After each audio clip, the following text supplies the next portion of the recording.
Attorney, Chief of Police, and the Sheriff. It'll actually be District Attorney, Sheriff, and then Chief of Police for your order of operations.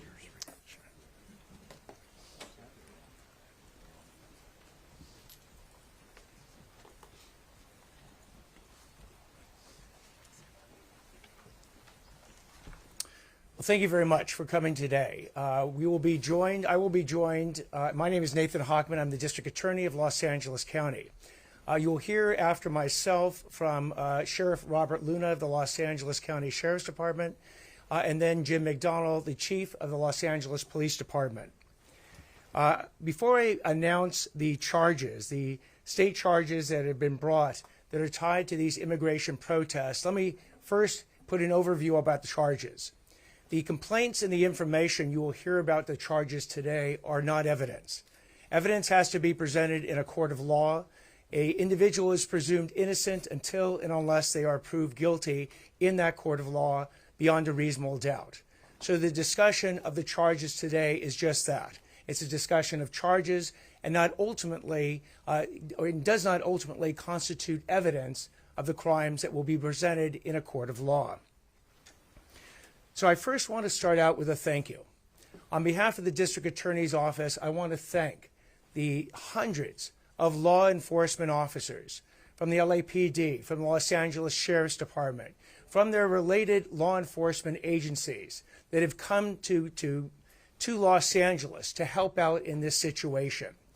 It is not a situation, certainly, that law enforcement intended to actually have happen.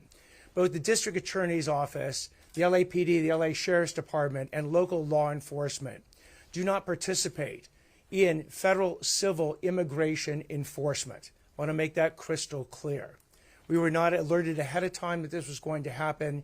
We were not involved in the participation of it or the staging of it. We are not involved at all with respect to federal civil immigration enforcement. What happened, though, is that though the law enforcement has done its absolute best to protect individuals who wanted legitimately to protest, to use their First Amendment rights of speech, to peacefully assemble. And when I say law enforcement has worked incredibly hard, they have worked overtime to make sure that people who want to engage in this legitimate protest have the opportunity to do so.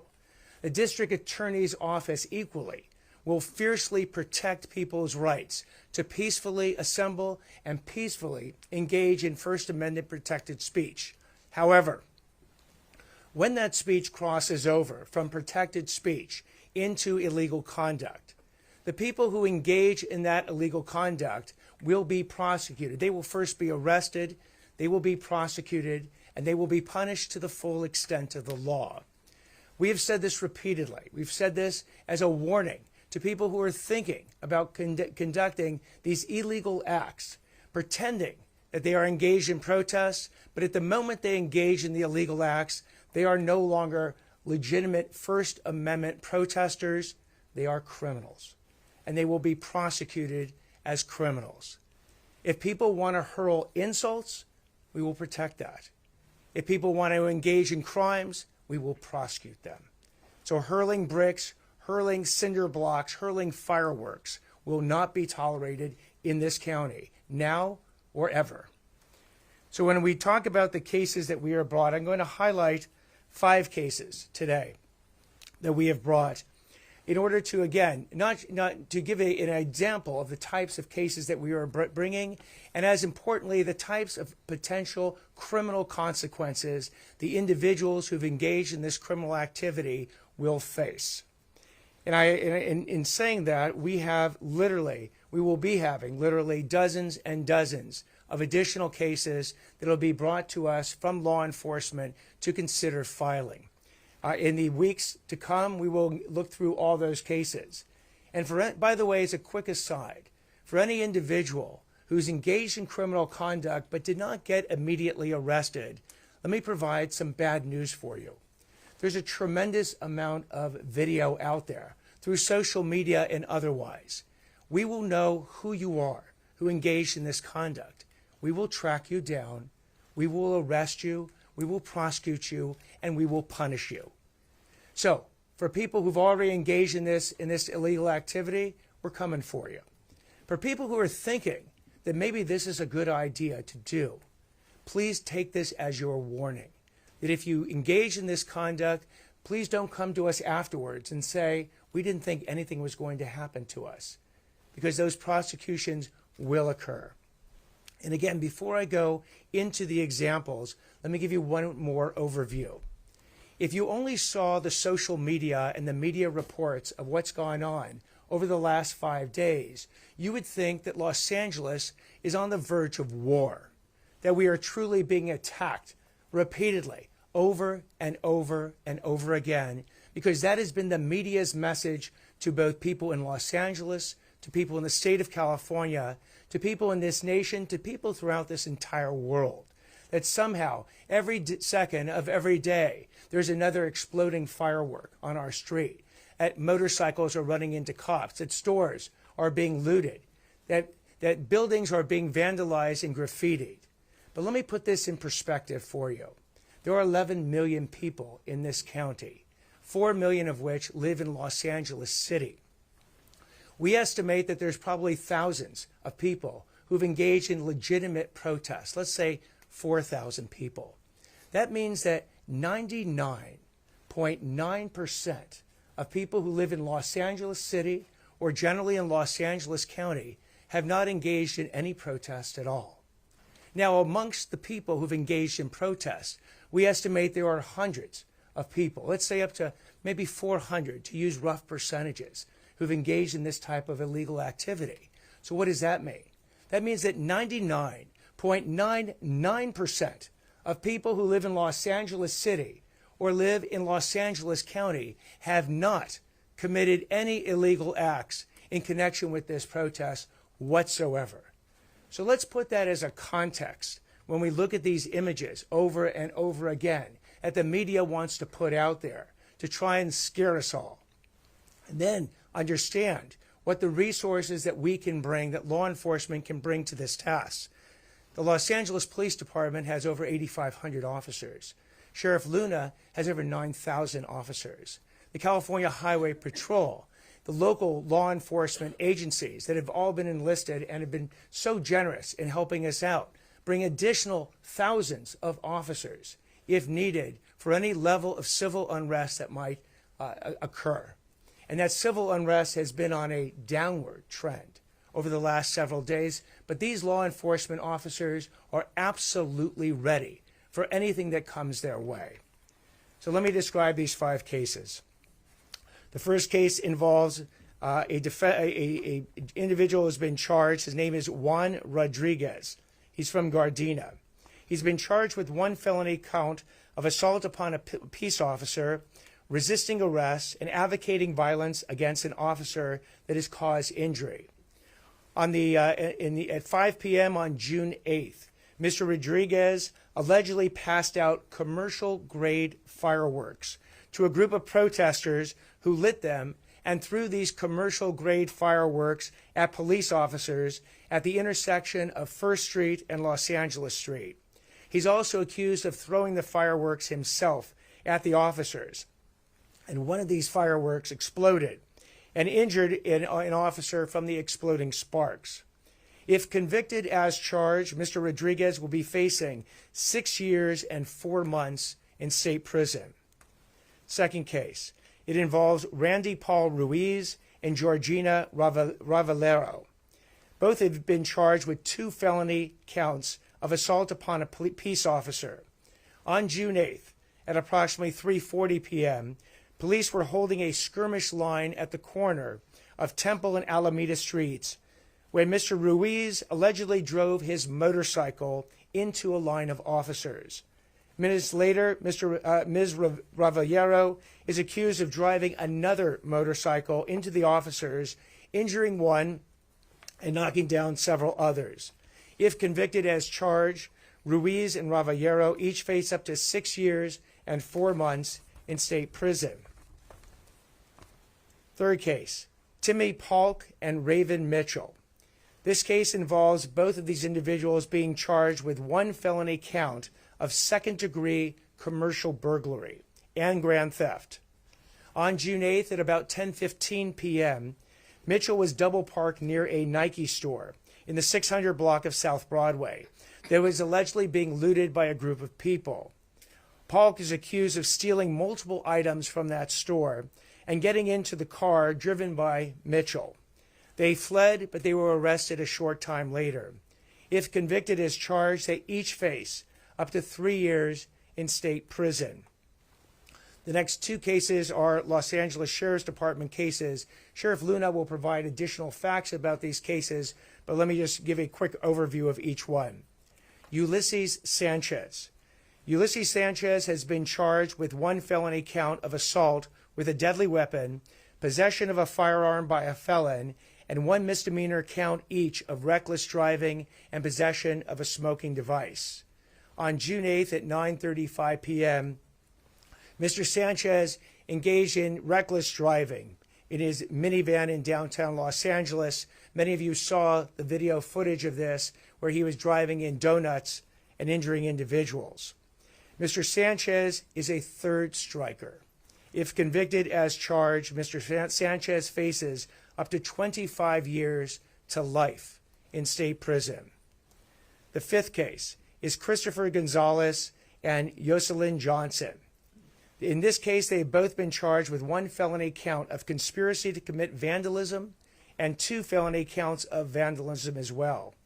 On June 9th at 6:30 p.m., Mr. Gonzalez is accused of vandalizing an apartment complex down here on the 500 block of South Broadway, and Mr. Gonzalez allegedly painted graffiti right here on the Hall of Justice. They each face 3 years and 8 months in state prison. I'm going to turn the microphone over to Sheriff Luna to go into greater detail. But again, I cannot commend enough the tireless work that law enforcement has brought to this task to try and keep us safe and still ensure that people who want to legitimately protest get that opportunity. Sheriff Luna. Thank you, DA Hochman. Thank you all for covering this story. I do want to start off not only by thanking all of you for being here, but I do want to take just a quick second to thank the district attorney. The day after the protest started, he called me. He told me he was assigning a special prosecutor to deal with violence against our deputy sheriffs or any other related police officers. And I really appreciate that, because just for a quick second, if you could think of the mindset of our employees having to leave their families and coming to work, to know that they're going to be in the middle of some of that isolated chaos that you've seen. It is good to know that when they are being violently attacked, whether it's with rocks, bottles, Molotov cocktails, pyrotechnics, pepper spray, I could go on, that they know that the individuals that we're going to focus on them, and we have a district attorney who's going to bring forward charges. And just really quick, I received the same call from the U.S. attorney here in Los Angeles, and I think all of you saw something earlier today where he is doing the same thing with federal charges. So I just say that, and Mr. Hochman said it perfectly and articulated it very well. There's a big distinction between individuals that protest and demonstrate to violent, destructive, basically anarchists. I mean, just creating that chaos. What we're talking about are the individuals who don't care about the issue at hand, because we will facilitate all peaceful First Amendment activity. But when you have people that are out here to commit acts of violence against our deputy sheriffs or police officers, or they're destroying our city, we're going to stop it. You see it, it's frustrating, and as the days have gone on, arrests are climbing, and now the prosecutions are taking place. And just this warning, because if you didn't get caught the last couple of nights, there's a lot of evidence out there, and you're probably going to get detectives or others knocking on your door and arresting you and bringing you in for either committing all these acts that we've talked about. So just a little bit on some of the cases. On Saturday during civil arrest in Paramount, a local gas station was burglarized, looted on Alondra Boulevard. After the unlawful assembly concluded, Compton deputies responded to the gas station to secure the location and take the reports of the burglaries that had occurred. While at the location, an individual shouted at them and threw 2 full cans of beer in their direction. And I don't think it was to say thank you. It was for the opposite reason. The deputies ordered him to leave. However, he refused and threw a 3rd full can of beer at our deputies. Based on the suspect's assaultive actions, deputies used less lethal force, specifically a 40-millimeter baton launcher, striking the suspect. The deputies were able to immediately handcuff the suspect without any further incident. The suspect, 20-year-old Eduardo Cervantes, a resident of Linwood, was arrested for assault with a deadly weapon on a police officer. He was released on his own recognizance yesterday at the Compton court. Separately, 2 suspects arrested for felony vandalism here at the Hall of Justice. On Monday, deputies were driving in the 200 block of Temple Street near the Hall of Justice when they observed an act of vandalism in progress. They witnessed a 20-year-old Christopher Gonzalez Reese defacing the south wall of the Hall of Justice building, not with a spray can. He was literally standing there with a paint roller, a very long stick, and writing graffiti over an area measuring about 18 feet by 12. The suspect was using beige paint, and the content of the graffiti included profanity directed at a federal agency. The same suspect was previously identified as the same individual who was observed committing a similar act of vandalism on the south wall of a building located in the 500 block of North Broadway. In both occurrences, a second suspect identified as 40-year-old Jocelyn Johnson appeared to act as a lookout and was observed video recording the acts of vandalism. Following the second incident, deputies contacted both suspects and took them into custody. A search of their vehicle led to the discovery of large buckets of paint and a 10-foot extension pole believed to have been used in the commission of these crimes that were described. Both suspects were arrested and booked on felony vandalism charges. Just as I wrap up and before I turn it over to my partner, Chief Jim McDonald, I just want to reiterate, we will facilitate the peaceful protest, and thank God 99% of them are taking place in this one square mile area here in the city of Los Angeles, and then when you saw in Paramount and Compton on Saturday. We are going to do everything we can to protect our employees when they're being attacked. So if you come to demonstrate, that's great. If you come to throw things at us, attack our employees, you're going to get arrested, maybe not that day, but later, and you're going to get prosecuted. And not only may you serve significant time in jail, but there's going to be fines behind that. So with that, I'm going to turn it over to Chief McDonald, and I'll be available for questions after he has completed his portion. Thank you, Sheriff Luna, and thank you all. Good afternoon.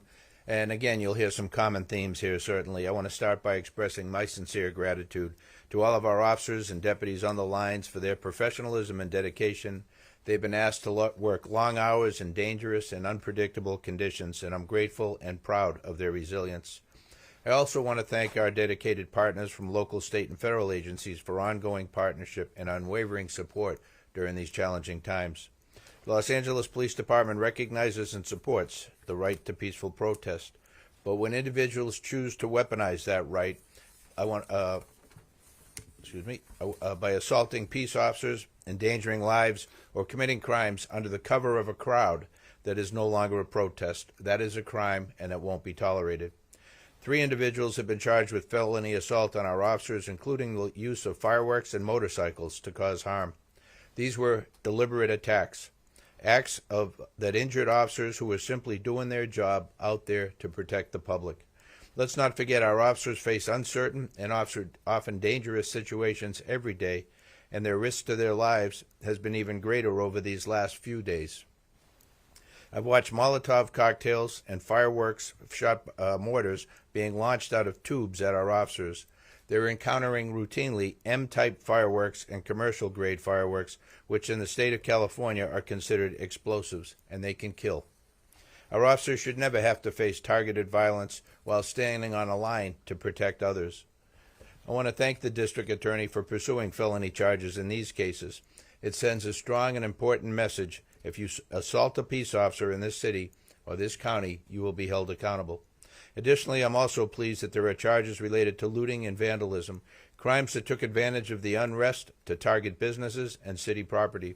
In one case, a retail store was burglarized and tens of thousands of dollars in merchandise were stolen.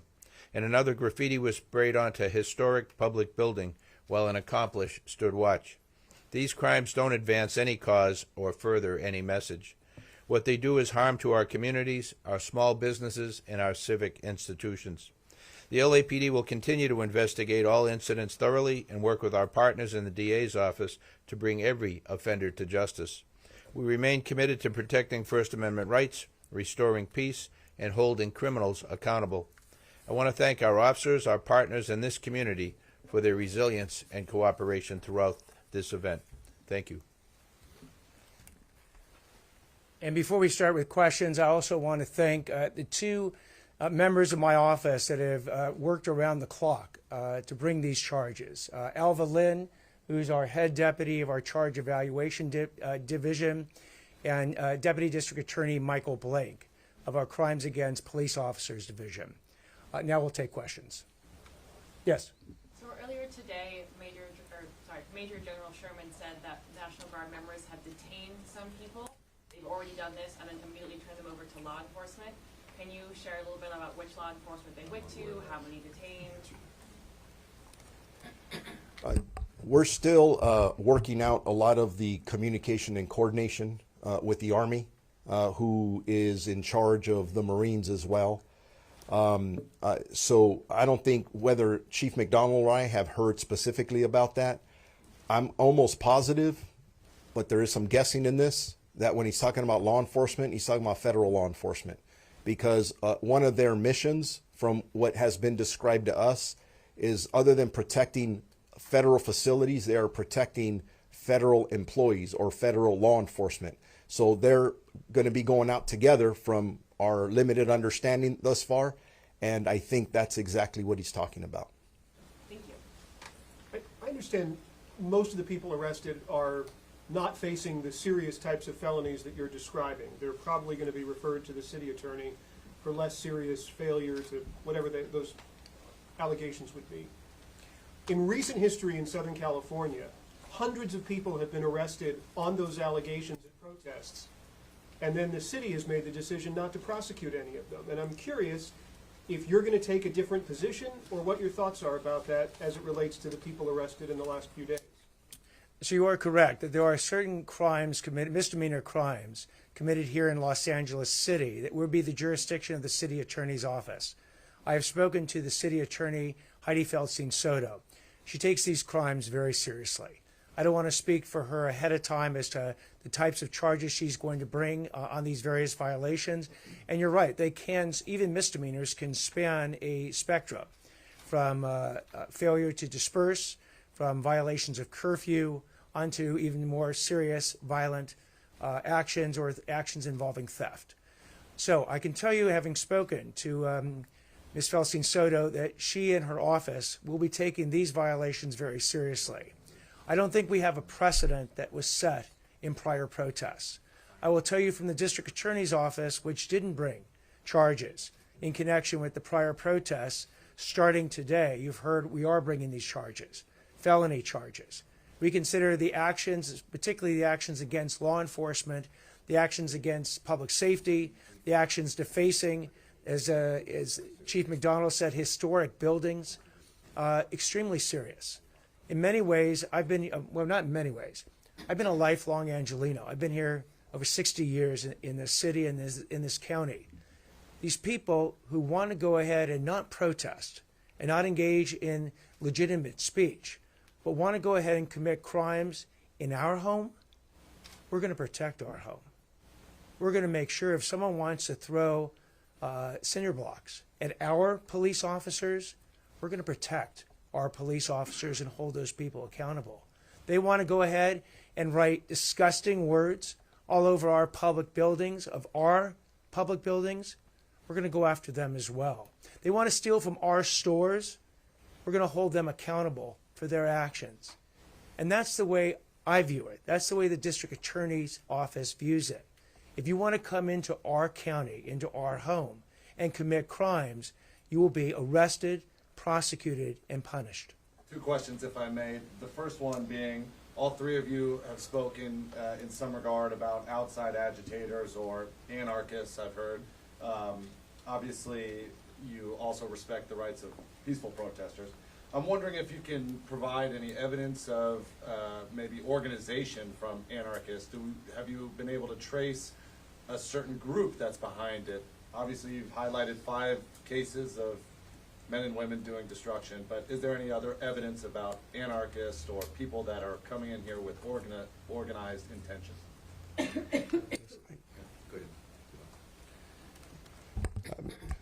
I'm limited in what I can respond to that, only because there's ongoing cases, but I can assure you that all of us up here are looking to see if there is a conspiracy of some kind, organization. There is some evidence we've seen that I don't want to share at this time, and it's not because I don't want to talk to you about it. It's because we're focused on arresting those individuals involved and bringing the best cases forward. Some of them may be to the district attorney, but highly likely to the U.S. attorney, where we're working with some of our federal partners to look at that angle of exactly what you're asking for. Then a quick follow-up for the chief. And this is coming from somebody who's been here for several days and have watched how your law enforcement officers have conducted themselves and have used less lethal rounds, from my perspective, only after being agitated by other people throwing things. However, there is a video now circulating online of less lethal methods being used on a woman, not quite a protester, standing very close to officers, being fired at with less lethal methods. Also a caveat that we do see these police officers give her multiple warnings, but I'm wondering if you can comment on the use of those methods at such a close distance as someone that did not seem to be posing much of a threat. Yeah, I can't speak to that individual case because I'm not aware what the follow-up was. But each one of these we see generates an investigative follow-up. We will look into it thoroughly, and then look for all the video we possibly can out there, body-worn video on the officers, and then a video from the environment there, and put together as best we can what the circumstances were.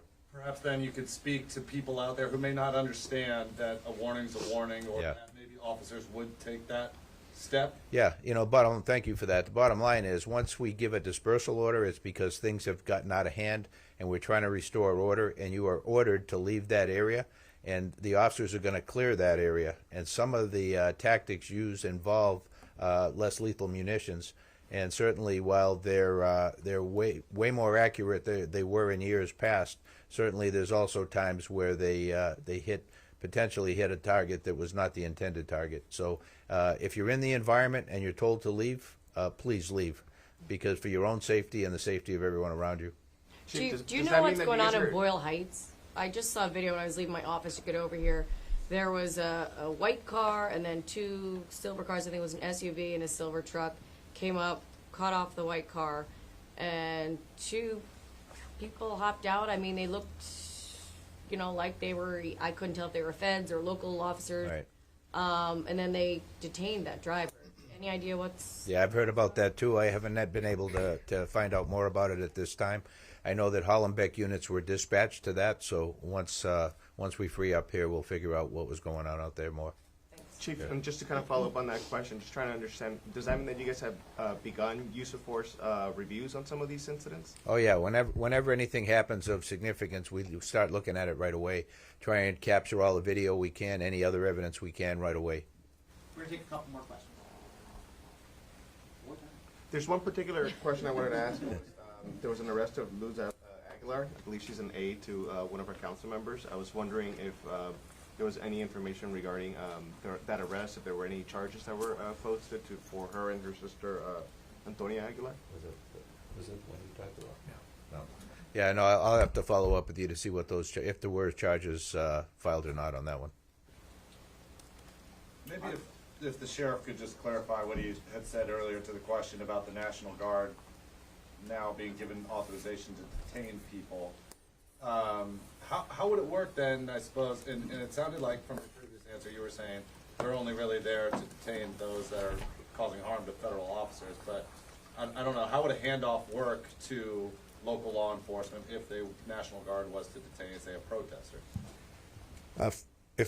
Let me clarify that. What's been communicated to me thus far, and we are asking for more specific communication from the Army, which the National Guard is falling under them now, along with the Marines, is that they've expressed to us that they have their mission is split up into 3 areas. That it is to protect federal functions, to protect federal facilities, and to protect federal personnel. And as far as I know, and again, we are all in meetings trying to increase our communication and coordination with them. So we're still asking for specific clarification.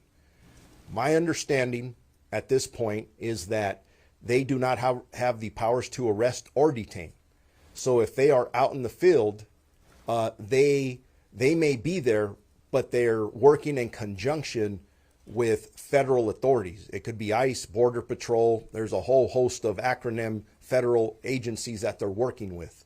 But again, not knowing that specific incident, that's where communication and coordination is critical. right, Sheriff, thanks, do you know, are the Marines here? I've been hearing since Sunday they've been on their way. And what are we, Wednesday? I would be guessing if I try to answer that. Again, I'm just going to leave it at this. We are doing everything we can. I know Chief McDonald and I and our staffs are doing everything we can to improve our communication with the Army, so we would know those specific questions. And they were just activated, I think, what was it, Sunday? So there's a lot going on behind the scenes. And first of all, I just tell you, I've never served in the military. I have nothing but respect for people in the military, whether they're soldiers in the National Guard or Marines. They are our soldiers. So we're doing our best to put them and ourselves, and primarily our community, in a position so that we succeed together moving forward. Because frankly, we're all in an extremely difficult situation right now that none of us have ever been involved in, including the military. Thank you all. Thank you. Assistant District Attorney Maria Ramirez is going to give us some remarks in Spanish. I will briefly summarize the DA's statements in Spanish, and then any questions in Spanish can be directed at the individual agencies afterwards. Estamos aquí hoy para anunciar los cargos que ha presentado mi oficina en relación con las protestas migratorias que han ocurrido en los últimos días. Primero queremos agradecer a los cientos de oficiales y diputados de agencias de todo el sur de California que han protegido nuestras calles y mantenido a Los Ángeles seguro. No importa la hora, día o noche, estos oficiales y diputados se han puesto en peligro al ser llamados para garantizar que las protestas fueran ordenadas y pacíficas. Desafortunadamente, eso no siempre sucede y deben ser elogiados por su trabajo. Aunque las leyes de inmigración están bajo la jurisdicción federal y no dentro de la autoridad de nuestra oficina, reconocemos el impacto real y profundo que estas operaciones tienen en la confianza entre las comunidades de inmigrantes y la policía local. Todos en nuestro condado, sin importar dónde hayan nacido, merecen sentirse seguros al informar un crimen, solicitar ayuda si son víctimas de un crimen o participar en el sistema de justicia sin miedo a represalias o separación de sus seres queridos. Esta oficina apoya el derecho a protestar pacíficamente y la libertad de expresión, pero si ponen en riesgo la vida de los oficiales, dañan propiedad pública o participan en actos de violencia bajo el pretexto de la protesta, los haremos responsables. A partir de hoy, nuestra oficina ha presentado casos contra más de docenas de personas en relación con las protestas migratorias. Estos casos se encuentran contra, primero, Juan Rodríguez, está acusado de un cargo de delito grave de asalto a un oficial de paz, resistencia al arresto y promoción a la violencia contra un oficial causando lesiones.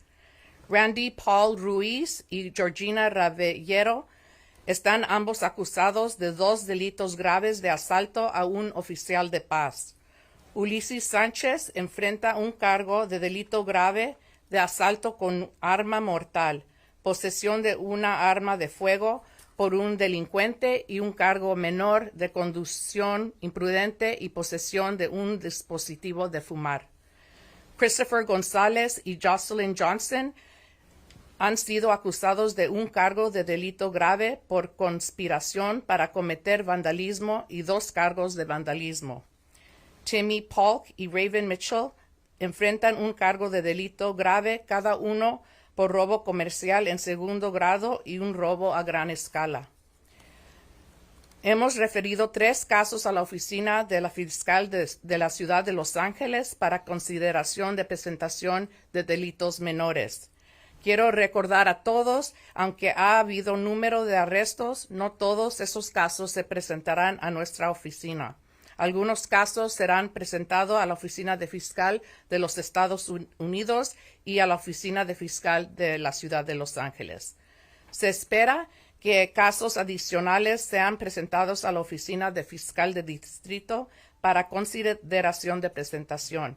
En algunos casos, las personas que fueron arrestadas han sido citadas y liberadas.